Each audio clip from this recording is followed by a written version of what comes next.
റെജി ലൂക്കോസ്, ഗുരുതരമായ പരാമർശങ്ങളാണ് തിരുവനന്തപുരം വിജിലൻസ് കോടതിയുടെ ഭാഗത്തുനിന്ന് വന്നിരിക്കുന്നത്. മുഖ്യമന്ത്രി ഭരണഘടനാ വിരുദ്ധമായി പ്രവർത്തിച്ചു, നിയമ തത്വങ്ങൾക്ക് എതിരായ നടപടി എടുത്തു എന്നുള്ള പരാമർശം. അതുമാത്രമല്ല, ഇക്കാര്യത്തിൽ കൂടുതൽ പരാമർശം നടത്തുന്നില്ല എന്നുകൂടി കോടതി പറയുകയാണ്. ഇത്രയും ശക്തമായ വിമർശനമുണ്ടാകുമ്പോൾ മുഖ്യമന്ത്രി രാജിവെക്കണമെന്ന് പ്രതിപക്ഷം ആവശ്യപ്പെടുകയാണ്. എന്താണ് CPM മിണ്ടാത്തത്? ഇവിടെ നമ്മൾ മനസ്സിലാക്കേണ്ടത്, തിരുവനന്തപുരം വിജിലൻസ് കോടതിയുടെ ആ റിപ്പോർട്ട് ഞാനും വായിച്ചു. ആ റിപ്പോർട്ടിൽ പറഞ്ഞിരിക്കുന്നത്, സാക്ഷികളായി വേറെ ആരുടെയെങ്കിലും കൂടി മൊഴി ചേർക്കാനുണ്ടെങ്കിൽ, എന്തെങ്കിലും വിട്ടുപോയിട്ടുണ്ടെന്നുണ്ടെങ്കിൽ ധൃതി പിടിച്ചിട്ടുള്ള ഒരു റിപ്പോർട്ടാണ് കോടതിക്ക് സമർപ്പിച്ചിരിക്കുന്നത്. അവരുടെ സാക്ഷിമൊഴികളെല്ലാം രേഖപ്പെടുത്തി ഈ 30-ാം തീയതി വിജിലൻസിന് കോടതിക്ക് റിപ്പോർട്ട് നൽകണമെന്നാണ് ബഹുമാനപ്പെട്ട കോടതി പറഞ്ഞിരിക്കുന്നത്. അതിന് നിങ്ങൾ മുഖ്യമന്ത്രിയുടെ രാജി ഇന്ന് രാത്രി തന്നെ വേണമെന്നൊക്കെ ആവശ്യപ്പെട്ടു കഴിഞ്ഞാൽ അങ്ങനെ രാജിവെച്ചിറങ്ങാൻ പോകുന്നൊരു ജനവിധിയല്ല കേരളത്തിലെ മുഖ്യമന്ത്രിക്ക് ഉണ്ടായത്. തന്നെയുമല്ല, ആ റിപ്പോർട്ടറെ സംബന്ധിച്ചുള്ള ആ റിപ്പോർട്ടർ എന്തെങ്കിലും പഴമുണ്ടെങ്കിൽ ഇതാദ്യമായിട്ടല്ല കോടതികൾ റിപ്പോർട്ടറെയൊക്കെ തള്ളുന്നതും പരാമർശങ്ങൾ നടത്തുന്നതും. മുഖ്യമന്ത്രിയെ സംബന്ധിച്ചുള്ള മുഖ്യമന്ത്രിയുടെ ഭാഗത്തു നിന്നുള്ള എന്തെങ്കിലും അവിഹിതമായിട്ടുള്ള ഇടപെടലുകൾ അദ്ദേഹം വ്യക്തിപരമായിട്ട് നടത്തിയിട്ടുണ്ടെങ്കിൽ അത് കോടതിയുടെ വിധിയിൽ അങ്ങനെ പരാമർശിച്ചിട്ടുണ്ടെങ്കിൽ തീർച്ചയായിട്ടും നിങ്ങൾക്ക് ഈ രാജി ആവശ്യം ഉന്നയിക്കാം ധാർമ്മികമായിട്ട്. അതല്ലാത്തോടത്തോളം സ്ഥിതിക്ക് കേരളത്തിലെ കോൺഗ്രസ് പറയാന്ന് പറഞ്ഞാൽ വായിക്കാം. ശ്രീ റെജി ലൂക്കോസ്, അങ്ങേക്ക് അതെങ്ങനെയാണ് മനസ്സിലാകുന്നതെങ്കിൽ അങ്ങനെ അത് പറയൂ. MR അജിത് കുമാറിന് സ്വത്ത് സമ്പാദ്യമില്ലെന്ന റിപ്പോർട്ട് അംഗീകരിച്ച മുഖ്യമന്ത്രിയുടെ നടപടി നിയമ തത്വങ്ങൾക്ക് എതിരാണ്. MR അജിത് കുമാറിനെതിരെ കുറ്റം നിലനിൽക്കില്ലെന്ന് പറയാൻ മുഖ്യമന്ത്രിയുടെ അനുമതി തേടിയത് എന്തിനാണ് എന്നതിൽ വ്യക്തതയില്ല. MR അജിത് കുമാറിനെ കുറ്റവിമുക്തനാക്കാൻ വകുപ്പ് കൈകാര്യം ചെയ്യുന്ന മുഖ്യമന്ത്രി ഇടപെട്ടതാണ് പ്രശ്നം. ഇക്കാര്യത്തിൽ കൂടുതൽ പരാമർശം നടത്തുന്നില്ല, അതായത് കൂടുതൽ പറയിപ്പിക്കണ്ട എന്ന് കോടതി പറയുകയാണ്. ഇത്രയും പറഞ്ഞിട്ടും അങ്ങേക്ക് ഒന്നും തോന്നിയില്ല?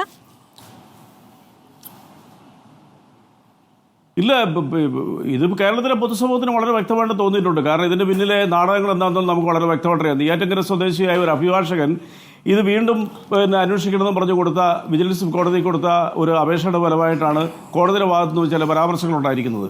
നമ്മൾ മനസ്സിലാക്കേണ്ട ഒരു വസ്തുത, ഈ പറയുന്ന വിഷയത്തിൽ വിജിലൻസ് കൊടുത്ത MR അജിത് കുമാറിന് അനുകൂലമായിട്ട് കൊടുത്ത റിപ്പോർട്ടിൽ അത് സ്വാഭാവികമായിട്ടും ബഹുമാനപ്പെട്ട PV അൻവർ കൊണ്ടുവന്നൊരു വിഷയമാണ്. അദ്ദേഹം ചർച്ചയിൽ പങ്കെടുക്കുന്നുണ്ട്.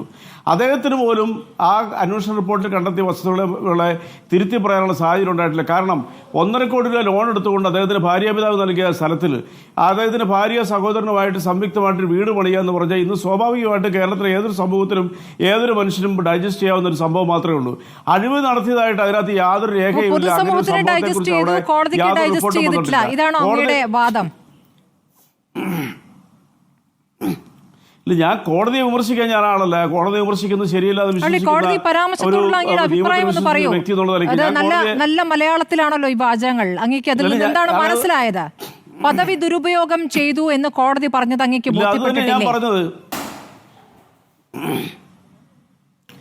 ഞാൻ പറഞ്ഞല്ലോ, അന്തിമ റിപ്പോർട്ട് 30-ാം തീയതി സമർപ്പിക്കണമെന്ന് ബഹുമാനപ്പെട്ട വിജിലൻസ് കോടതി വിജിലൻസിനോട് തന്നെ ആവശ്യപ്പെട്ടിരിക്കുന്നു.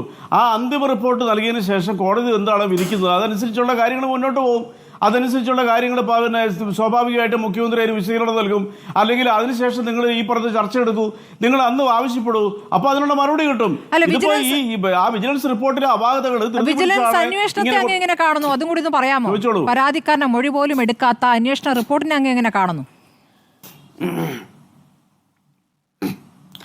അല്ല, ആ വിജിലൻസ് അന്വേഷണം വളരെ വളരെ വളരെ സുതാര്യമല്ലേ? കോടതിക്ക് ബോധ്യപ്പെട്ടോ ഇല്ലയോ എന്നുള്ളതൊന്നും നിർവചിക്കാനൊന്നും ഞാനാണല്ലോ. ഏതെങ്കിലും നിയമവിദഗ്ധൻ നിർവചിക്കട്ടെ. ശരിയാണോ തെറ്റാണോ തീരുമാനിക്കേണ്ട അന്തിമ വിധിയിലാണ്. അല്ലല്ല, രാഷ്ട്രീയ നേതൃത്വത്തിനെതിരെ കോടതി വിമർശനങ്ങൾ ഉണ്ടായാൽ അങ്ങ് സാധാരണഗതിയിൽ പ്രതികരിക്കാറില്ലേ? അങ്ങനെയാണോ രീതി? അല്ല, ഞാൻ പറഞ്ഞത് ശ്രുതിക്ക് മനസ്സിലാകുന്നില്ല. വളരെ വ്യക്തമായിട്ടാണ് ഞാൻ ഈ ചർച്ചയിൽ പറഞ്ഞത്. കോടതിയുടെ വിധി 30-ാം തീയതി റിപ്പോർട്ട് കിട്ടിയതിന് ശേഷം കോടതി വിധി പറയും. ആ നിരീക്ഷണങ്ങളാണെന്നുള്ള ഇപ്പോൾ ഹൈക്കോടതി എന്തെല്ലാം കാര്യങ്ങൾ നിരീക്ഷിക്കാറുണ്ട്. ആ നിരീക്ഷണവുമായിട്ട് യാതൊരു ബന്ധമില്ലാത്ത വിധികളല്ലേ പലപ്പോഴും കോടതി എന്ന് പറയാറുള്ളത്. നിരീക്ഷണങ്ങൾ വാക്കാൽ പലതും പറയും. അതിൽ സുപ്രീം കോടതി പറഞ്ഞിട്ടുണ്ട്. ഞാൻ അങ്ങോട്ട് പറയാം, കോടതിയുടെ നിരീക്ഷണങ്ങൾ ഒരിക്കലും വിധിയല്ല, അത് ഒരിക്കലും നിയമത്തിന്റെ മുമ്പിൽ വിധിയായിട്ട് കണക്കാക്കാൻ പാടില്ല എന്ന് ബഹുമാനപ്പെട്ട സുപ്രീം കോടതി വിധിച്ചിട്ടുണ്ട് 2 തവണ. അപ്പൊ നിരീക്ഷണങ്ങൾ ഒരിക്കലും കോടതിയുടെ വിധിയല്ല.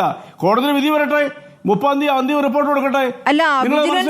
ഇന്ത്യയുടെ സുപ്രീം കോടതി ഇതിനകം തന്നെ കോടതി തള്ളിയിരിക്കുന്നു. ഇതിൽ മുഖ്യമന്ത്രിയുടെ ഇടപെടൽ അനധികൃതമാണ്, നിയമവിരുദ്ധമാണെന്ന് കോടതി വ്യക്തമായി പറഞ്ഞിരിക്കുകയാണ്. അതിൽ വിശദീകരണമാണ് ചോദിച്ചിരിക്കുന്നത്. ഇത് പരാമർശം കേവലം പരാമർശമായിട്ടാണോ അല്ല, അതിനെ കാണുന്നത്? ഞാൻ പറഞ്ഞത് വളരെ വ്യക്തമാണ്.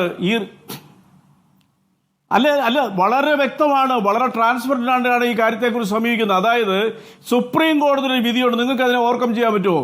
കോടതികൾ പലതും നിരീക്ഷിക്കുമ്പോൾ പല നിരീക്ഷണങ്ങൾ കേട്ട് കഴിഞ്ഞിട്ടുണ്ടെങ്കിൽ ആ നിരീക്ഷണം അനുസരിച്ചാണ് വിധി പ്രഖ്യാപിക്കുന്നത്. പിന്നെ എന്തിനായിരുന്നു കെ എം മാണിയുടെ രാജിക്ക് വേണ്ടി സഭയ്ക്കകത്തും പുറത്തും അവിടെ മേശയും കസേരയൊക്കെ പിടിച്ചിട്ട് തട്ടിക്കളിച്ചത്?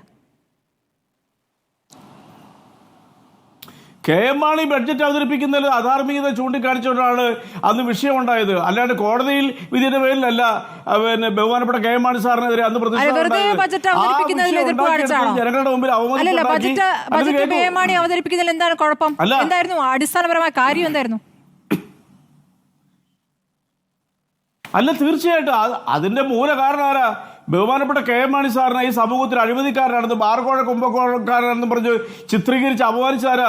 അദ്ദേഹത്തിന്റെ സഖ്യകക്ഷിയായ പിന്നെ കോൺഗ്രസ് പാർട്ടിയുടെ നേതാക്കന്മാരാണ്. അത് സ്വാഭാവികമായിട്ട് പ്രതിപക്ഷത്തിന്റെ കടമയല്ലേ ഈ രീതിയിലുള്ള ആരോപണങ്ങൾ എന്ന് കഴിഞ്ഞാൽ? നിങ്ങൾക്ക്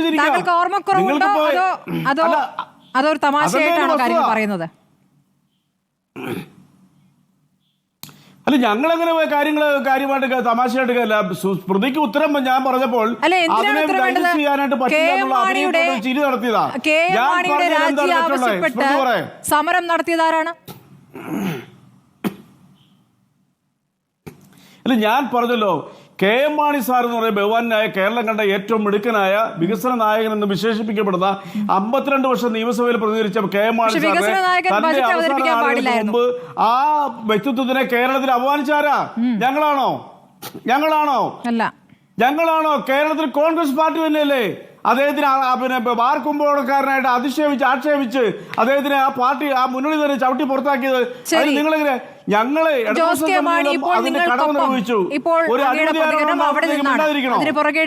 പുറകിലേക്ക് പോകാൻ തയ്യാറില്ല.